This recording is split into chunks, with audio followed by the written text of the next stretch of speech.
Welcome to the Social Network Show.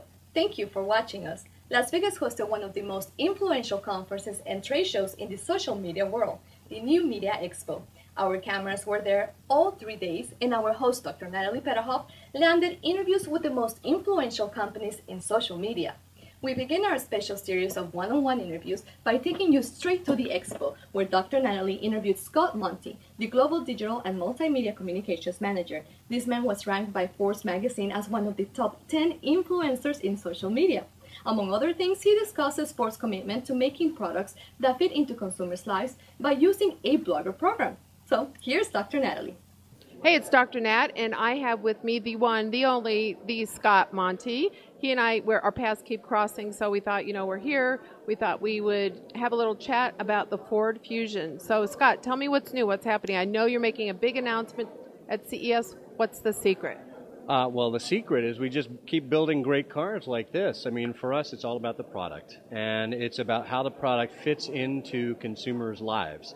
And it's not about making what we want to make, it's about listening to what our customers tell us and what potential customers are talking about, because that helps to inform us as to what kind of vehicles we make. So for example, with a vehicle like this Ford Fusion, the Fusion's actually been out since 2006, but this is a complete reskinning of it.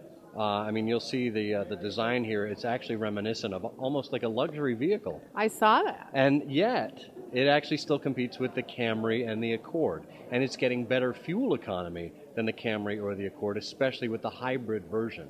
So, see, that's really the best of both worlds, because you have style, you have economy, you could be socially conscious about the environment. So I really, you know this, I told you this before, my dad worked for Ford, so I grew up driving Fords and just really appreciate everything that you're doing to really integrate social. And I think the biggest issue really in most car companies is the voice of the customer and the ability to listen and integrate that feedback. And so talk to me about your blogger program. I know you guys do a lot with bloggers.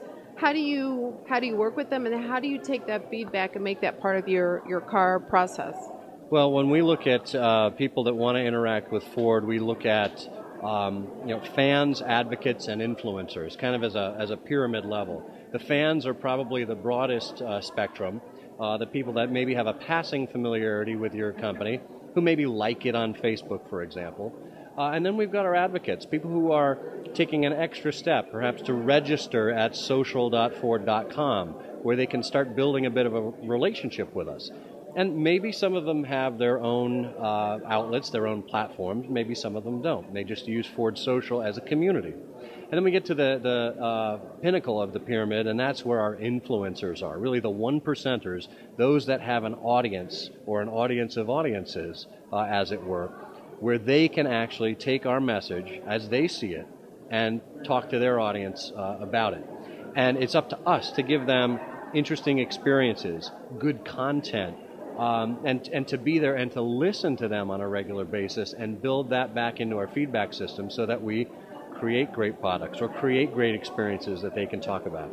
I think that's really key and really smart. Of course, I think you're a rocket scientist, but that whole 1-9-90 principle, so 1% of the population posts, 9% respond to the people who post, and 90% lurk. But what most brands find is the 90% ends up making up most of their customer base.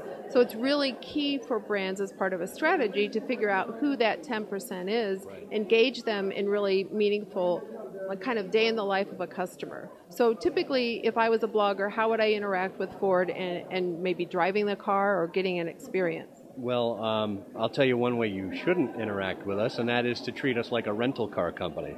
We get a lot of people who are bloggers who say, hey, Ford, I've got a blog, or I have a Twitter account, and that's it. Give me a car for the weekend. Well, we're not Avis. We're not Enterprise. But we do want to find bloggers who have great ideas, who have maybe more of a strategic level initiative that maps specifically to something that we're trying to accomplish as well. Could be something with corporate social responsibility. It could be something that fits in with fuel economy and the fuel economy story that we're trying to tell. Perhaps great design, right? We're looking for people that fit with us strategically. Secondly, we're actually in the midst of building an influencer relationship management system, which will allow us to kind of contain the number of influencers that we have, track their activities, activities that they're taking on their own and that we're asking them to do, and kind of ladder them up so we understand where the relationship exists. And quite frankly, if we bring people out to large programs like the North American International Auto Show that we're doing next week, 150 bloggers are coming in, and they don't create content out of what we're giving them, well, maybe they shouldn't be coming back. You know, they shouldn't just come to eat our food and drive our cars, right? It's not a free ride, so to speak. It's really about really contributing, right, to the experience, and it's a shared collaboration, shared responsibility. It absolutely is. I mean, even in the Fiesta movement, which we mentioned yesterday in the keynote, it's a symbiotic relationship. We obviously benefited from these 100 people who were telling the story about our cars, but they also benefited as well because we gave them a platform to, you know, expose their brand and give them additional, you know, amplification for what it is that they were doing. That's great. You know what? I want to take a look inside. I want to see this new car. Let's hop in. Okay, so now I get to see the inside scoop inside the Ford Fusion. So, Scott, tell me a little bit about this car. Why is it one of your favorite? Well, it's about to become one of my favorites as I get delivery over the next few weeks, I hope. This is a mid-sized vehicle, so it competes against the Camry and the Accord, which is one of the most shopped segments in the U.S. Auto market. The Fusion, as I said, has been on the market for about 6 years, but as you said, you know, we're inside here. It feels like a luxury vehicle. You know what? I could take a nap. It is so cozy. I just need someone to snuggle with. No comment. You know, I mean, just the sound inside here. I mean, it's really dampened, and we're protected from the outside. The way the door sounds and feels when it closes, it just gives you that sense of security. Well, it feels really solid. Like I noticed when the door closed, the sound was solid, and the interior here is really beautiful. I love this digital dashboard. Wow. Yeah, I mean the whole instrument panel cluster here. I mean it's been ergonomically designed. You know, we've worked with companies like IDEO to actually take consumer feedback in mind and design exactly what's right. And frankly, our CEO Alan Mulally came from Boeing, and he did a whole process with the Boeing 777 where they actually simplified the cockpit, and we call this the cockpit as well in the car. Same kind of thing, because you want to have as few distractions as possible when somebody's trying to concentrate on driving. So in terms of feedback, what's the customer feedback? What do they say they like the best?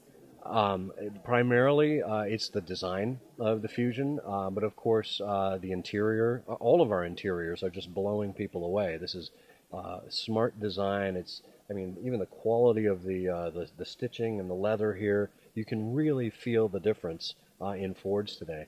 And then, of course, the fuel economy that people are seeing. This vehicle at the hybrid trim level gets 47 miles per gallon in the city and on the highway. And we just announced that the plug-in hybrid version gets 108 miles per gallon. 108? Equivalent in the city, yeah. That's amazing. So how does that work? Do I have to plug my car in somewhere? Yeah, you can plug it in overnight. It doesn't really take that long to charge, I think less than 4 hours. And of course, it's got regenerative braking so that when you're actually driving the vehicle, it's pumping the energy back into the battery as well. So it's really all of this stuff, and all of our marketing is about giving consumers choices, because one size fits all does not work anymore. And Henry Ford, of course, once said that you can have any color as long as it's black. I remember that quote. And that was done, I don't know if you realize, that was done because black was the paint that dried the quickest, and it allowed Ford, I did not know that. It allowed Ford to meet the demand at the time, and by the mid-1920s, 50% of all vehicles on the road were Fords, right? But then people, of course, wanted more choices in color, in styles, and everything, and that's what we have to keep up with. How is the American automotive industry? What's happening with it now? What do you see coming down the road? Well, we've had a really strong year. Of course, Ford in 2012 just sold over 2 million vehicles, which is great. The projected annual rate that we're looking at for next year, analysts have looked at 15 million overall for the U.S. auto market, which is great, because when we were at the depths of the economy, we are down at around 8 or 9 million vehicles a year, which is, I mean, phenomenally low. So we're seeing the demand come back. We're seeing people paying more for some of these attributes you see in the vehicle. They're paying a slight premium for better fuel economy, gladly so, in order to keep their gas budget down long term.